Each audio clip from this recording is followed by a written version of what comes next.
सपनों के से दिन लेखक गुरदयाल सिंह की आत्मकथा का एक अंश है जिसे पढ़ने के बाद भुला पाना कठिन ही नहीं असंभव हो जाता है। यह अंश बताता है कि समाज में कुछ लोग ऐसे भी थे जो शिक्षा के महत्व से पूरी तरह अनजान थे। ऐसे लोग न केवल खुद अनपढ़ रहे बल्कि उनके कारण उनके परिवार की भावी पीढ़ियां भी निरक्षर रह गईं। इस पाठ के स्मृति में बने रहने की सबसे अहम वजह यह है कि इसे पढ़ते हुए पाठक को बार बार लगता है कि जो दिनचर्या मेरी थी, जो शरारतें, चुहलबाजियां, आकांक्षाएं, सपने मेरे थे, जो मैंने आज तक किसी को बताए भी नहीं, वे लेखक को कैसे मालूम हो गए और उसने बिना मुझसे मिले ही मेरी दैनंदिनी कैसे लिखी। पाठ में प्रवेश करने से पहले आइए लेखक गुरदयाल सिंह के विषय में संक्षिप्त जानकारी लें। पंजाबी भाषा में उल्लेखनीय योगदान के लिए ज्ञानपीठ पुरस्कार से सम्मानित गुरदयाल सिंह को अपने लेखन के लिए साहित्य अकादमी, सोवियत लैंड नेहरू सम्मान, पंजाब की साहित्य अकादमी सहित कई अन्य पुरस्कारों से सम्मानित होने का गौरव प्राप्त हुआ है। उन्होंने बतौर लेखक कई देशों की यात्रा भी की। उन्होंने अब तक 9 उपन्यास, 10 कहानी संग्रह, 1 नाटक, 1 एकांकी संग्रह, बाल साहित्य की 10 पुस्तकें और विविध गद्य की 2 पुस्तकों की रचना की है। गुरदयाल सिंह की प्रमुख कृतियां हैं मढ़ी का दीवा, अथ चांदनी रात, 5वां प्रहर, सब देश परायो सा सबेरे और आत्मकथा क्या जाने मैं कौन। और आइए पाठ में प्रवेश करते हैं। लेखक अपनी आत्मकथा के इस अंश में बताते हैं कि बचपन में जब वह और उनके साथी खेला करते थे तो सभी एक जैसे लगते थे।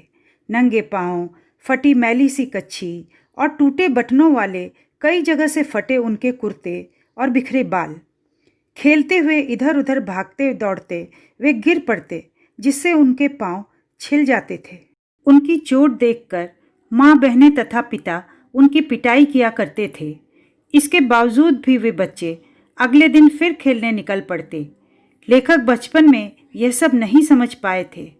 जब अध्यापक की ट्रेनिंग में उन्होंने बाल मनोविज्ञान विषय पढ़ा तब उन्हें यह बात समझ में आई। सभी बच्चों की आदतें मिलती जुलती थीं। उनमें से अधिकतर बच्चे स्कूल नहीं जाते थे या फिर पढ़ने में रुचि न लेते थे।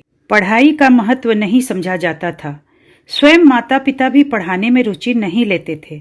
वे उन्हें पंडित घनश्याम दास से डंडे पढ़वाकर मुनीमी सिखाने में ज़्यादा रुचि रखते थे।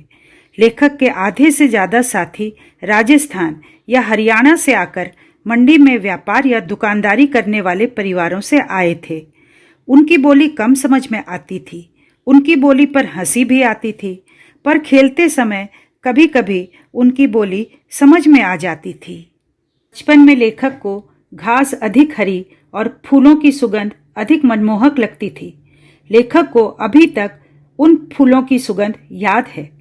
उन दिनों स्कूल में शुरू के साल में 1.5 महीना पढ़ाई हुआ करती थी, फिर 1.5-2 महीने की छुट्टियां हो जाया करती थी। लेखक हर साल अपनी माँ के साथ ननिहाल जाया करते थे। जिस साल ननिहाल न जा पाते थे उस साल भी अपने घर से थोड़ा बाहर तालाब पर चले जाते। दूसरे बच्चे तालाब में कूदकर नहाते थे। कभी कभी उनके मुंह में गंदा पानी चला जाता था। इस प्रकार छुट्टियां बीतने लगती। मास्टरों की डांट का डर बढ़ता चला जाता। मास्टर जी हिसाब के कम से कम 200 सवाल दिया करते थे। उनके करने का हिसाब लगाने लगते। उस समय दिन छोटे लगने लगते। स्कूल का डर सताने लगता। कुछ सहपाठी ऐसे भी थे जो काम करने से अच्छा मास्टर की पिटाई खाना उचित समझते थे। उनका नेता ओमा हुआ करता था। उसके जैसा लड़का कोई नहीं था। उसका सिर हांडी जितना बड़ा था। उसका सिर ऐसे लगता था मानो बिल्ली के बच्चे के माथे पर तरबूज रखा हो। वह हाथ पांव से नहीं अपितु सिर से लड़ाई करता था। वह अपना सिर दूसरे के पेट या छाती में मारा करता था। सहपाठियों ने सिर की टक्कर का नाम रेल बम्बा रखा हुआ था। लेखक का स्कूल बहुत छोटा था। उसमें केवल 9 कमरे थे जो अंग्रेजी के अक्षर H की भांति बने थे। पहला कमरा हेडमास्टर श्री मदन मोहन शर्मा जी का था। वे स्कूल की प्रेयर के समय बाहर आते थे।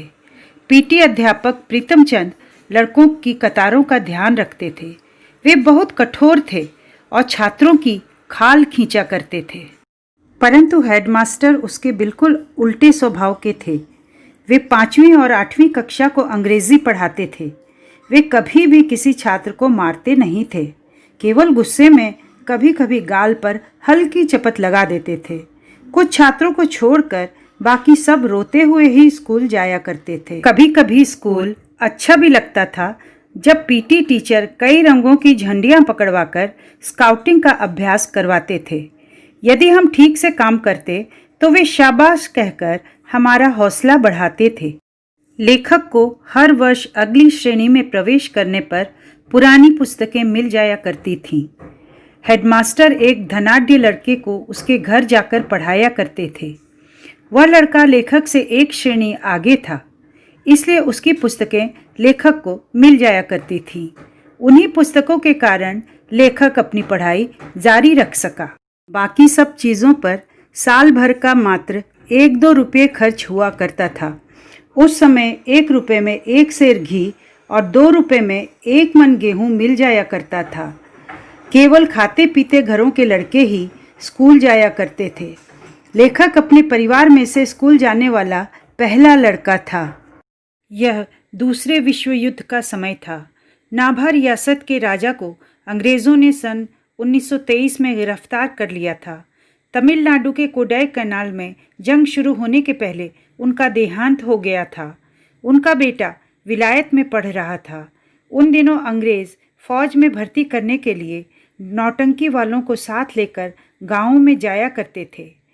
वे फौज के सुखी जीवन का दृश्य प्रस्तुत करते थे ताकि नौजवान फौज में भर्ती हो जाएं। जब लेखक स्काउटिंग की वर्दी पहनकर परेड करते तब उनको भी ऐसा ही महसूस होता था। लेखक ने मास्टर प्रीतम चंद को कभी मुस्कुराते हुए नहीं देखा। उनकी वेशभूषा सभी को भयभीत कर देती थी। उनसे सभी डरते थे और नफरत भी करते थे। वे बहुत कठिन सज़ा दिया करते थे। वह 4थी श्रेणी में फारसी पढ़ाते थे। एक बार एक शब्द रूप याद न करने के कारण उन्होंने लड़कों को मुर्गा बना दिया था। जब हेडमास्टर शर्मा जी ने यह दृश्य देखा तो वे प्रीतम सिंह पर क्रोधित होकर बोले, "What are you doing? Is it the way to punish the students of 4th class? Stop it at once." Sharma ji गुस्से में कांपते हुए अपने दफ्तर में चले गए। इस घटना के बाद प्रीतम सिंह कई दिनों तक स्कूल नहीं आए। शायद हेडमास्टर ने उन्हें मुअत्तल कर दिया था। अब फारसी शर्मा जी स्वयं या मास्टर नाहेरिया राम जी पढ़ाने लगे थे। पीटी मास्टर अपने घर पर आराम करते रहते थे। उन्हें नौकरी की बिल्कुल भी चिंता नहीं थी। वे अपने पिंजरे में रखे 2 तोतों को दिन में कई बार भीगे हुए बादाम खिलाते थे और उनसे मीठी मीठी बातें करते रहते। यह सब लेखक तथा उनके साथियों को बड़ा विचित्र लगता था कि इतने कठोर पीटी मास्टर तोते के साथ इतनी मीठी बातें कैसे कर लेते हैं। ये सब बातें उनकी समझ से परी थी। वे उन्हें अलौकिक मानते थे।